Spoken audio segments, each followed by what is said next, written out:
Saksakalyan gunarnavasya Vande Guru Sri Charanarabindam.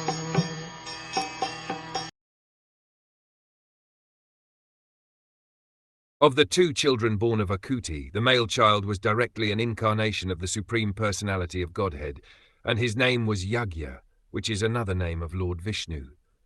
The female child was a partial incarnation of Lakshmi, the goddess of fortune, the eternal consort of Lord Vishnu. Lakshmi, the goddess of fortune, is the eternal consort of Lord Vishnu. Here it is stated that both the Lord and Lakshmi, who are eternal consorts, appeared from Akuti simultaneously. Both the Lord and his consort are beyond this material creation, as confirmed by many authorities, Nayana Paro Vyaktat.